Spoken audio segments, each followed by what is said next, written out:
This 1971 Hemi Cuda was purchased by Zachary Taylor Reynolds, grandson of tobacco tycoon R.J. Reynolds, on March 30th, 1971 at Ed Owens Chrysler Plymouth in Winston-Salem, North Carolina for $5,291. This Cuda is generally believed to be the highest optioned, lowest mile, most original 1971 Hemi Cuda in existence today.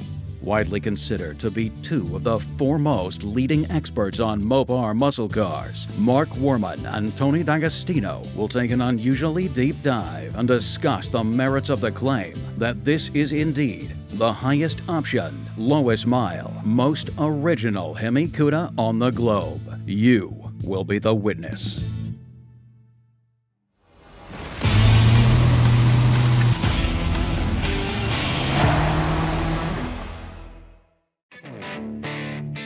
So Tony came in town this week, and we decided one of the first things we wanted to do was get up to the Brothers Collection, our friends up in Salem that have all the amazing cars. And since he knows of a couple of cars that are up there, we were going to look at them and walk around and check out some of the others. So I'm really looking forward to today. I think it's going to be a blast. I always do learn things when Tony's out. He learns some things from me as well. Now, while we're gone, I've chosen to leave Will in charge. We have to have a foreman on duty, so Will is in charge of the shop while we're up in Salem.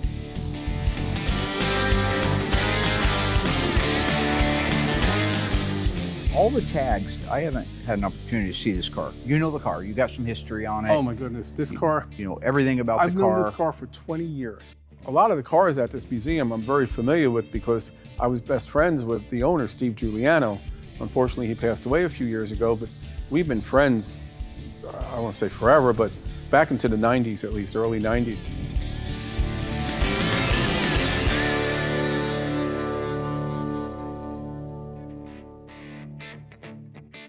Okay, so today we have our 1969 A57 Cuda that is almost at the finish line. Mark has went up north to play house with Tony, look at cars, do whatever they do. While he's up there doing that, I'm in charge down here, wrapping this car up till we get it back to the customer. This car came to us, actually a pretty complete car, minus the engine that was long gone, but he did get us the correct replacement block to go with the car. So with that being said, we have a very complete moldings, all the trims there, because these cars are hard to get parts for. So the fact that this car has so many original parts is going to help us wrapping this car up. So this is a neat little car. First of all, it's an A-body. Second of all, it's a big block, 4-speed, and it's got the blue on blue. So when you put all those options together, it really is a very unique car. So you never know what you have until the car comes back from the dipper. You kind of see people's past sins when the car comes back. So there were prior repairs to the front inner structure. So as opposed to trying to piece it together, this and that, we found it's way easier just to put a whole front clip on this car. We put a new used clip on the front end, which is a lot of very detail-oriented type work, but it saves a lot of time and a lot of money and a lot of resources to do it that way.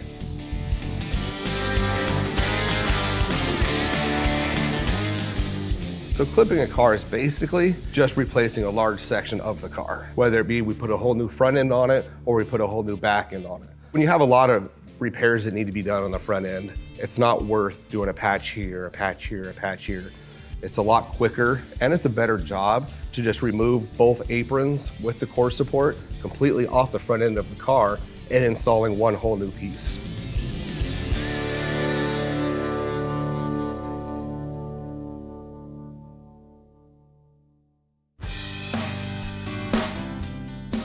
Okay, so you know the car so much better than I do. Some things that jump out, like in the fender tag orientation. Okay. All right. The pictures I see online, I have not seen an original Survivor 70 or 71 Hemi Cuda, so I just go from pictures. Right. There's not too many. And not too many, not too many. Honestly, you could do that on even a Barracuda or any 71 Hamtramck car. Okay. The same, you know, this doesn't have to be Hemicuda specific. So now this is what I meant earlier when I said how much fun I have learning when Tony's out here. I've seen 3 fender tag cars before, and what that means is that in most cases it means that there are so many options that they wouldn't fit on one tag that they moved it to another tag. And in the case of the Hemi Cuda in 71, it actually got a 3rd tag that said Hemi Fender on it. Why is this Hemi Fender tag not mounted in the third hole that's absolutely meant to be there, and the tag is right there? Why do you think they did that from the factory? Just didn't know or care? I've seen these before. I've seen them on cars, and they're always laid out horizontally. You have the main tag with all the options on it, the secondary tag with some of the options and the VIN to tie it all together, and then the Hemi Fender tag.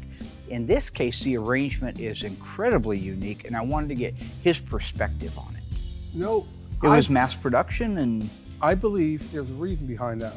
Because you see the forward and the rearward screws are both natural, okay? Yeah. Because they're not painted. that's right. Because the way how they painted the tags at Hamtramck, they put a screw in between the two tags. On a double fender tag car. Right. On a single, it was the left upper. Right. Uh-huh. Then they lifted up the tags, that's why there's always a bend in them, painted underneath, and then further on down the line, they put the natural screws in. That's right. Well, he would have had to put another screw in and bent up that other tag. I know, it So- would be weird, but that's the question, right? So that's what they did. Human hands, because like I said, there is the hole for the third screw.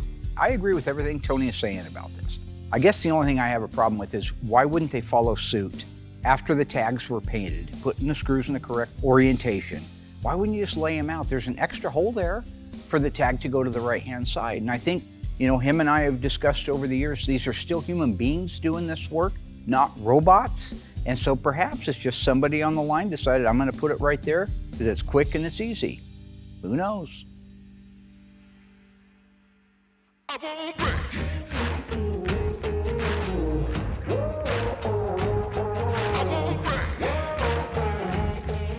You know, once all the metal work was done, you know, the car went pretty fast. Got it right out to Michael for all the body work. It's nice because this is not like a second generation Charger. You know, it's not 30 feet long. It's a little A body. So we were able to get the body work done, the prime work done really quick on this thing.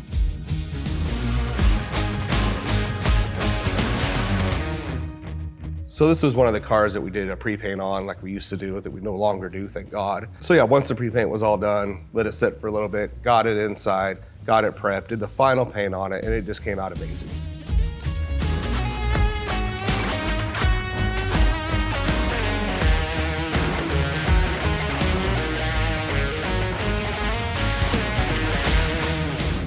You know, once the car was painted, we got the cut and buff done, got it undercoated, fired it off to Mark and cousin Dougie to get the drivetrain put in.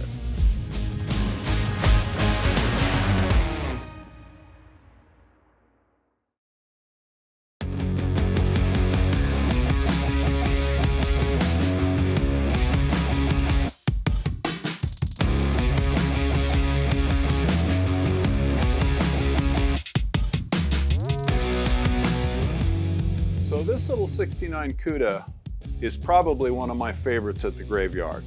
And I was really excited about getting to work on an A-body with Mark.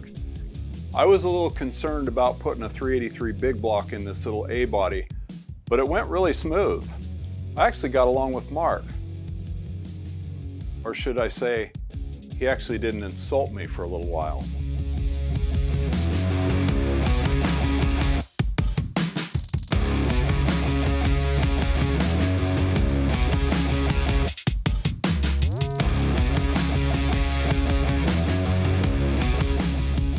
So like I said, the 383 install in this 69 A-body went really smooth. And after it was in, it looked amazing. When that was done, we put on the wheels and tires and kicked it off to assembly.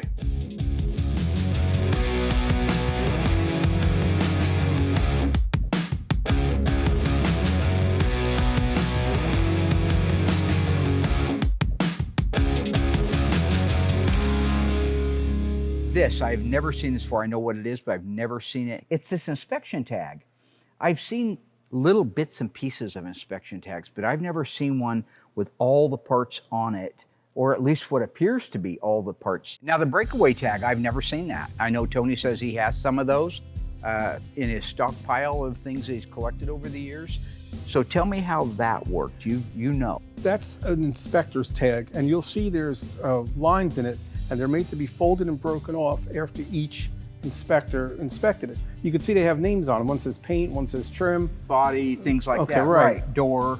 It's fascinating as a shop owner now, 50 some years later, to see how they handle making sure processes got done. Here it's a small shop. I got, what, 15 employees. I can go out and make sure things are done. But when you're doing hundreds of thousands of cars a year, you need a system, and apparently that's what that tag was for.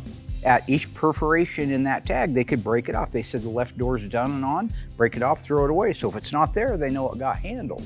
Somewhere along the line, nobody broke those tabs off. So it's all checked.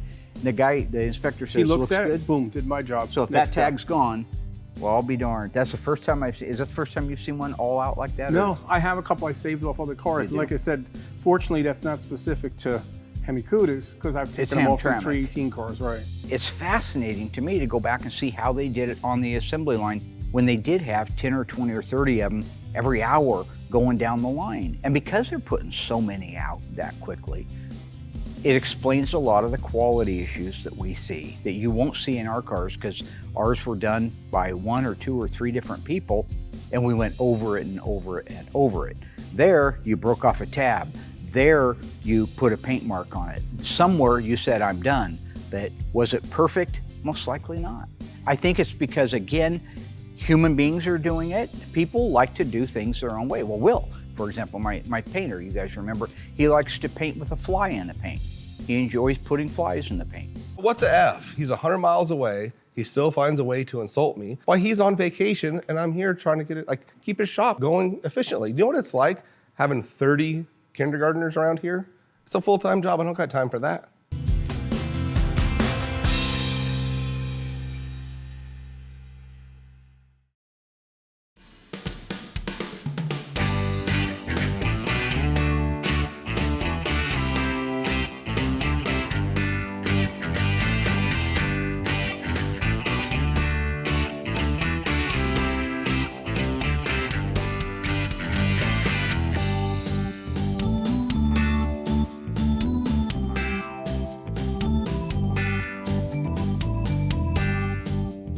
So I helped install the graphics on the 69 Barracuda.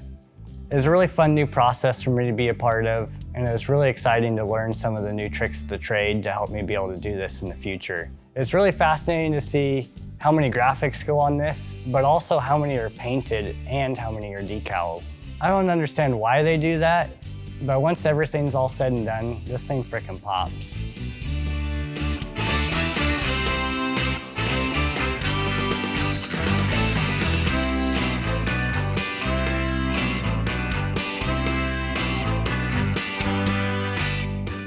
You know, the car, it's kind of odd, and I agree with Josh.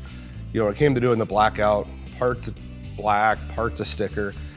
You know, who knows what the rhyme or reason is for it. You know, if you look closely at the valances on the corners, they're painted, and then you'll go a little bit, then it's not painted, and then there's a decal. It's all over the place, but we did exactly what factory requested.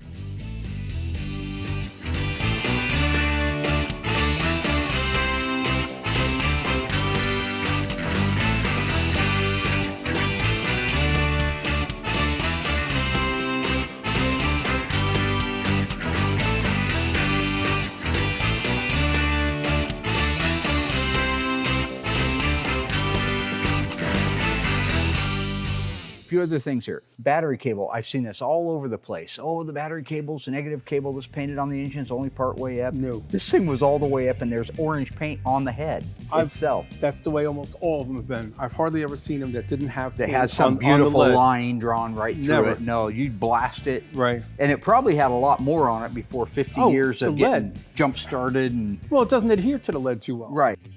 How about the finish on that? Everybody in the world's got their own Organosol black. Now this is maybe been washed, maybe not. What do you know about the history of the car from a preservation standpoint?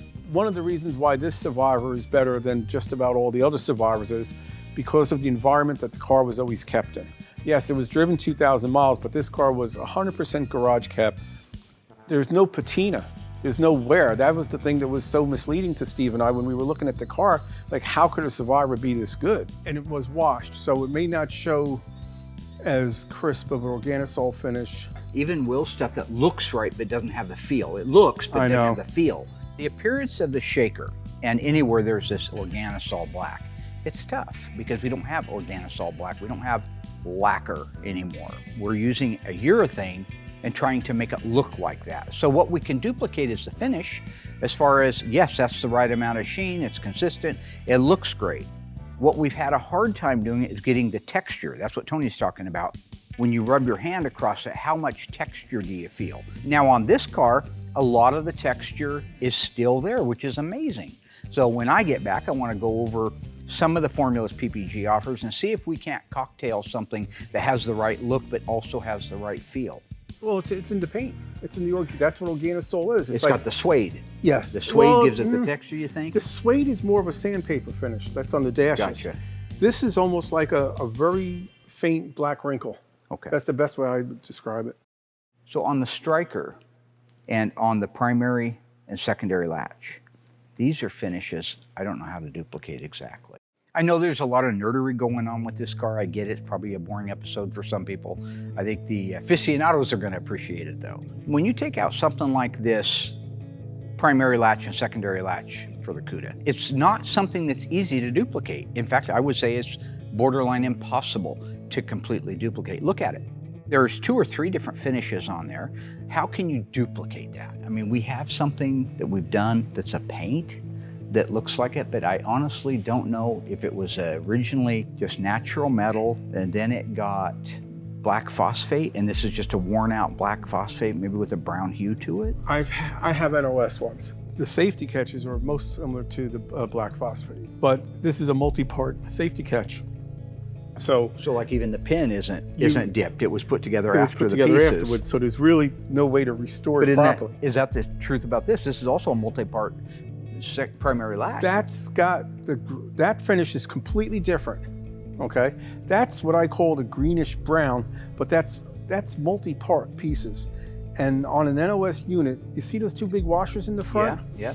I've actually seen reddish on those. Even though it's an assembled unit after the parts are treated. I think I sent you some pictures of some NOS think I ones have a while seen back. The reason why this car is so important to the hobby and significant of a car is because of its historic value as far as its condition. This is 100% untouched Survivor.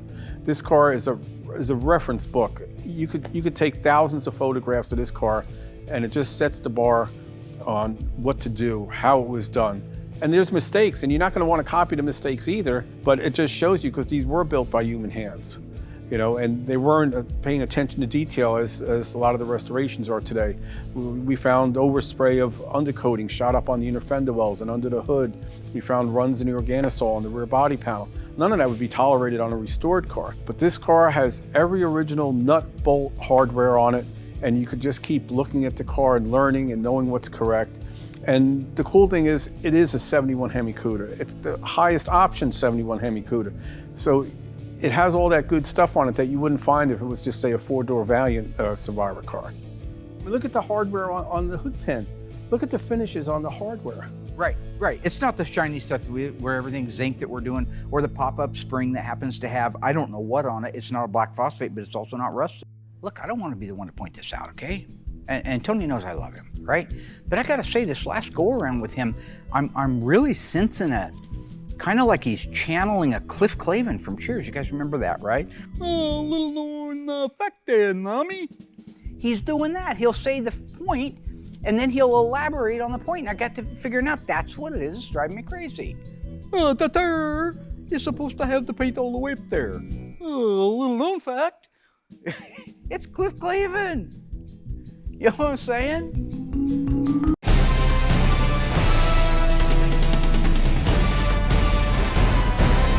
Okay, I see how Mark is. Just because I'm not there to defend myself, he comes at me with this Cliff Clavin stuff. The only reason I elaborate on things like the phosphate finish is I'm trying to help him. I'm trying to help him learn, which he needs to. I don't do it for my own entertainment. I got better things to do. Cliff Clavin just liked to hear himself talk. I try to educate people. If anyone is like somebody from Cheers, I'd have to say Mark is like Woody. Now back to the phosphate. It's a little known fact there, Mark. They all vary. It's not always just regular phosphate.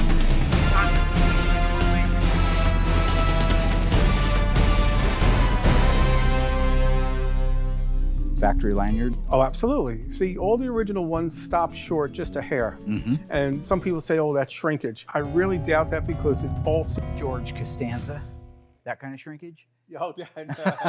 That sheathing over the cable, over the lanyard, isn't shrunken. It is just stopped short of the actual piercing on the end. They did that intentionally for whatever reason. Maybe it was just the way they were manufactured, but there's a little space there. Where today when you buy a lanyard, a reproduction lanyard, its sheathing goes all the way up to the actual coupler piece itself. All right, so basically just remember, if you're looking for an NOS one, it's stopped short, right? Like George's dad, remember? His whole stopping short, he hits the brakes in the car and stops short, so that's how he got some, right? Remember when he got mad at Kramer? Because he thought Kramer stopped fast with Estelle? He said they got in a big fight because that was his move. No, that's not No, shrinkage. it's not. It's the way they did. They stopped it because they had to crimp it. I've had NOS ones, and they look exactly the same. See, and here's the hood pin. See itself? It's a little straight there. It's not completely rounded. In fact, this crimper, look at the crimp. It actually goes up into a shoulder. So it was a very special tool. Still to come, with Mark and Tony on a field trip, are the ghouls going to succeed on their own? Or will the inmates burn down the asylum? I'm sitting here trying to run his shop, and he's up there with Tony. Surrounded by perfectly preserved icons of muscle, It's like the car was bought new and put into a bubble. will Tony and Mark's hyper-focused deep dive help them to discover the secrets of this incredibly rare factory original 71 Cuda? You think we're dealing with original tires? I know they are. Yeah, oh yeah. You've checked the date. Yes. You know it. Yeah. Or is this one-of-a-kind Hemi Cuda going to be the one Mopar mystery that got away? You see how low that is to the rocker molding? Yeah. I had no idea they were doing like that. Find out when Graveyard Carz returns. What you really see when you open the hood on this car versus the ones that we do and the ones that are in the shows. Chrysler was not doing them the way we're doing them. They were, the cars in general, now Hemi wasn't necessarily mass produced, but it was on a line of mass production. Right. And that's why the paint is flat. It's not beautifully shiny base clear like we do now. When you look at the paint under the hood of the cars that we do, the paint under the hood and in the door jambs and in the trunk are as nice and as glossy as the rest of the car. It's just the way we do it. But they didn't at the manufacturer. It's flat. Look at the finish on it. There's no shine, no sheen to it. It doesn't look knee deep. It looks like it was an afterthought, but that's what they did. They blew paint in there just to make sure it looked red. Where they had the factory undercoating on it, doesn't look to me like they had the inspection plates in place or the access plates in place. No, they definitely didn't. For the alignment. So that's right. So that's why we see black paint on that. That's why we see little spotches of it here and there on the hood. Whereas if I sent something like that out, they'd go, "What are you doing, you butcher?" Yeah. If you were truly doing one that was to OE Gold standards, you'd want to replicate that. Out here in this world of restoring cars, it's difficult for me to send a car home after spending a lot of money, years doing it, and see undercoating sprayed all over the engine compartment, a flat finish under the hood, runs in the rear body panel like this one has. I have to make those things perfect because I'm not an assembly line. Those could all be excused away by an assembly line, but when it's us doing it personally, it's got to be right. How many times have you seen on the firewall, top of the cowl, runs in the paint? Absolutely, down the top of it. Yeah. Transparent on this side and pouring down on that side. This is a February '71 built car. Yes. And this is something I didn't notice, or I forgot that I noticed if I did. This doesn't have crush ribs. No crush zones. And that in was this. supposed to have started from Late January 70s, 1st, right? January 1st and later. That's what the TSB says, or the bulletin Right. says. Here's an example of how cars are mass produced and how even assembly line people can either make a mistake or sometimes it's supply and demand. Look at the crush zones that are not in that hood. This car was built in February of 1971, I believe. In January of 1970, they were supposed to all get the crush zone style hoods. That was a safety feature, right? Here's a car that was clearly built a month or more afterwards that has a regular hood on it. And Tony explained his thought was maybe they had more hoods ordered than they ever needed to use. You put in the crush release For hood. safety, you know, Yeah. so the hood would crush instead of coming in. And what does dry. that mean? So how did this obviously original paint hood, how did this original paint hood go on a car that was built in February of '71. Right. Over a year and 2 months after it was supposed to be a crushed zone style. Well, now I'm going to do everybody a great big solid right here, okay? Tony's answer to that, why he thinks it could have happened, which is speculation, was a 2-hour answer. the time they started getting on Carz was a little bit later in the year. Now you also have to remember, So unless you're sitting at the bar at Cheers drinking beer for the next 2 hours, I'm going to give you the Reader's Digest version.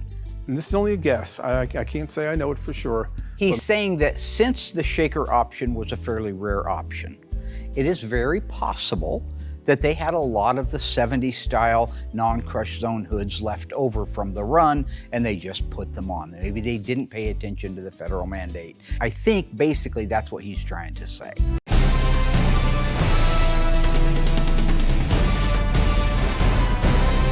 Sorry to butt in here, Woody, but that's not exactly what I said. I said that since the shaker was a rare option, that they may, and I'm only guessing here, may have had some leftover hoods from the original production run. It's a little known fact that only about 6% of the Cudas had shaker hoods. So they may-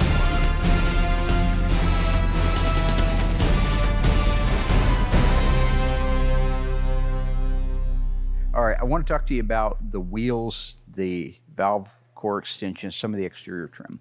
Another cool thing about this car is the options on it. I mean, this car had 2 window stickers. It's just, it goes from front to back with louvers, spoilers, mirrors, radio, cassette deck. Funny thing I want to tell you about the front spoilers. The front spoilers were not. Listen up now.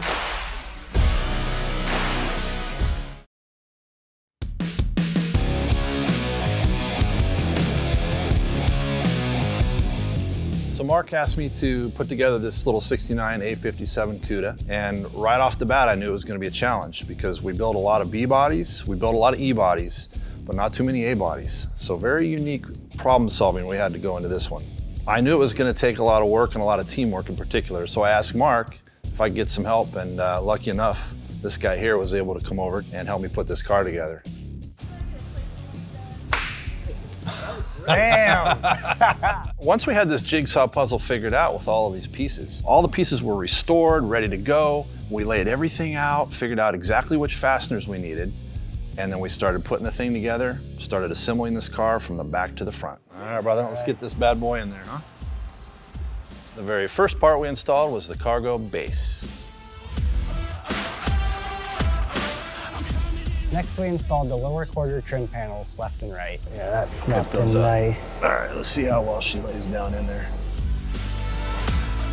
There's so many different colors in that car. It is difficult figuring out what exactly needed to be what color, and getting all that trim on there without, you know, scuffing all that freshly done stuff is a little bit of a challenge too. Yeah, we definitely kept old Willie busy back there, didn't we? Yeah. Oh yeah.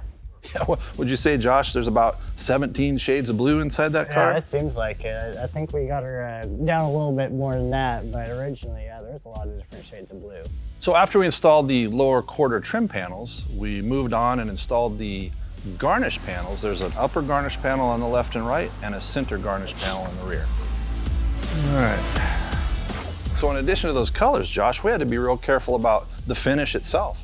Sometimes they had a semi-gloss, sometimes they had more of a satin finish, and maybe even a glossy finish at times. Oh yeah, I think we had to change 1 or 2 pieces after we figured out what gloss they needed. Absolutely.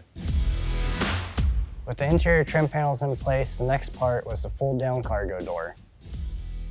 When I first saw this thing coming through, I wasn't a real big fan of it, honestly. But man, the more and more this thing came together, getting that interior in there, seeing some of the decals go on, it really is a sweet car, and I'm a big fan. So once we had all of those pieces in the car, we were able to move forward a little bit. We got the rear seat installed, the rear carpet, and some lower trim panels in the rear, and voila, the whole back of the car was done. And then we could stand back, and wow, one of the most beautiful interiors I've ever seen. Certainly one of the most beautiful I've ever been able to be a team and put together. Straight to the top.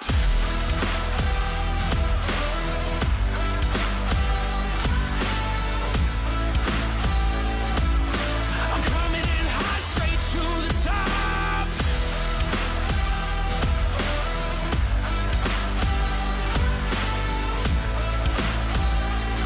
I'm gonna light it up.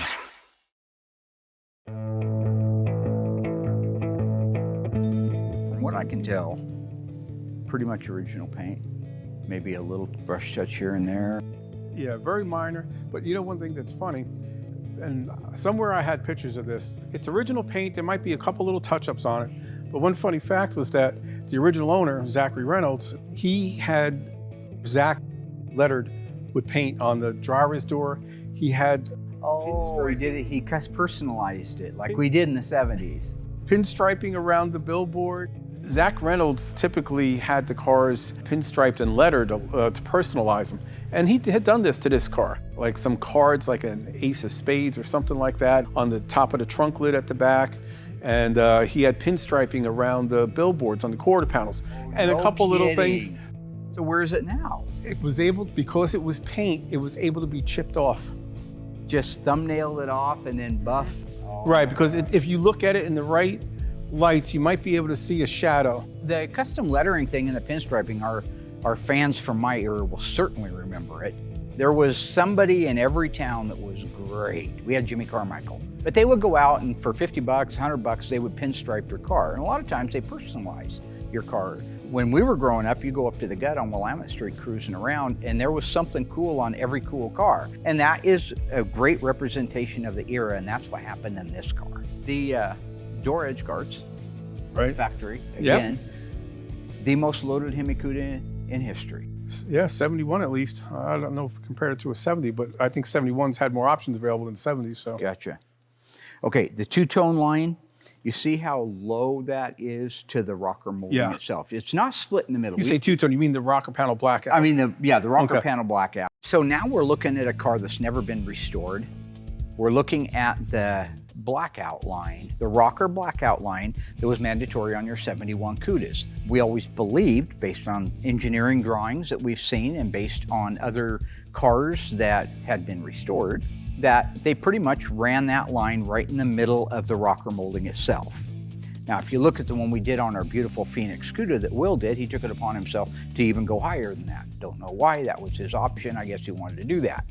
This one you can see clearly, it's lower than that. It's nearly outside the footprint of the rocker molding itself. Yeah, the rocker panel blackout where it meets the red is actually not right in the middle of the molding. It's not at the top. It's really favoring more of the bottom of the molding. And that's factory. I can't argue with that. So I'll be showing that to Will because there's some error. Another 100-mile away shot by ice tray or ice pick or, you know. So I'm sitting here trying to run his shop and he's up there probably having his third lunch for the day with Tony. But that's how this car was built. Sure. You know, In fairness, you could maybe go grab another original paint car that's higher than that or lower than that. right. I think you could look at 20 of them and you'd see that line all over the place because remember, it was a human being doing it, not a robot. I believe that the original idea was to split the line where the rocker molding went. Valve stem caps, though. Gotta hear about that. The valve stem cap extension or valve stem. Valve stem extensions, yeah. The valve stem extensions were installed on, from Chrysler products at least that I know, on every car that had trim rings or full wheel covers. But they weren't installed on the assembly line, neither the trim rings or the extension. Right. They were in the trunk for the dealer prep guy. I know about the hubcaps and installing these pieces because I did it for a living. I did it at Central Lincoln Mercury. I was the PDI guy, pre-delivery inspection. I mean, a Lincoln or a Mercury came in off the truck, pull it in, it's covered in plastic. They didn't have the hubcaps on them when they came off the truck. They didn't have the valve stem extensions on. So that was just part of many things that you had to do in PDI. Sometimes you had to unwrap all of the seats that were covered in plastic. You had to take a protective film off of the front leading edge of the hood because they come out on railroad boxcars. Things that the PDI guy had to do, this is a great example of it. It's also a perfect example of the minutia when you start talking about how right is right. How right is right? Is that an assembly line valve stem extension that was put on the assembly line or meant to go on the assembly line? Or is it one that somebody bought over the counter? That's the difference between winning perhaps an OE Gold and not even placing at one of the national events. Now, the original OEM assembly line caps have a white cap on them. It's flat on the end with a little hole in the middle of it. And that's only on the assembly lines. Well, that's this one. Not many service ones got that because I have service ones from back in the day and they have a steel ball. And then the later ones had a white cap again, but it was domed. So this was something that they changed. Do you think we're dealing with original tires? I know they are. Yeah, oh, yeah. You've checked the date codes. Yes. You know it. Yeah. You know, and one thing funny while we're looking there, if you look at the quarter panel, the way it's attached to the trunk floor extension, it's not lined up the best. You guys do a better job on that. Yeah, I see that too. Normally, what you gotta take into consideration is they mass-produce the cars. That's why the quarter extension doesn't exactly meet the quarter panel. You know what I'm saying? It's just Cliff Clavin. Oh, a little old factor about the quarter panels, Nami. All kidding aside, a really cool thing is this car has original tires on it. That's right, original tires. Take that in for a minute. How many of you have flat tires when they're a week old?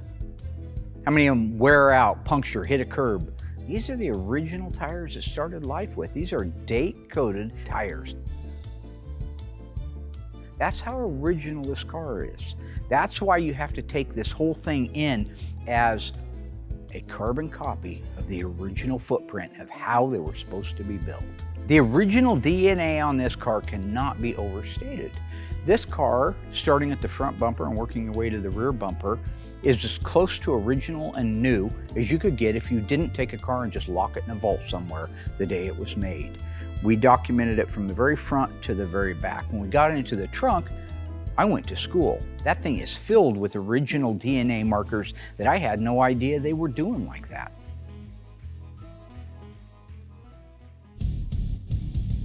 Stay tuned. Will these feuding friends But if you look at this one a little bit closer, part with their pride and uncover the secrets in this one-of-a-kind 1971 Hemi Cuda? it's like the car was bought new and put into a bubble.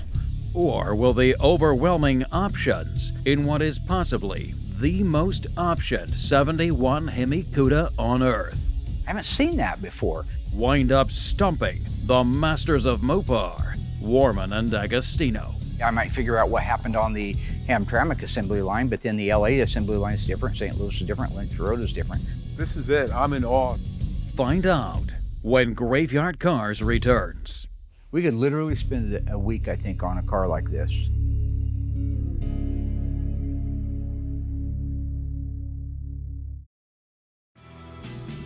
I would never imagine that the bolts that hold the latch in the trunk were actually screwed into the vertical lock support when it was painted. Taken out, the latch put on, because this is opposite of what you see at the front. So one of the areas that I've really got to find out what was happening on the assembly line. Keep in mind, I might figure out what happened on the Hamtramck assembly line, but then the LA assembly line is different, St. Louis is different, Lynch Road is different. But at least in this particular case, it was clear that the bolts that hold the latch for the trunk were in place when the vertical support got painted. I haven't seen that before.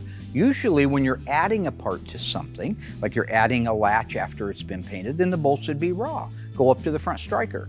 The bolts are raw that hold the striker to the core support, but the core support's been painted, the latch tray has been painted. So why different on this one?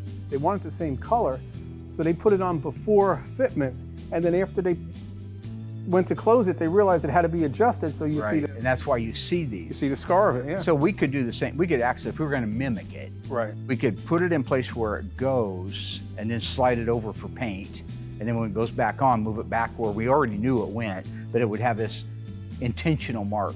Because you guys pre-fit it, it's really a hand-built car what you're doing. Right. Where this is going down, This is a production deck line. lid after deck lid after Right. deck lid going down. I got you. Now, is that an inspector marking? Probably saying everything's okay under here? Yeah. Most Yeah, likely? he probably maybe has something to do with the spoiler stuff, meaning it was adjusted, I'm guessing. So I'm looking at your side, you're probably looking at mine over here. Yeah. The side markers were installed when the car was painted.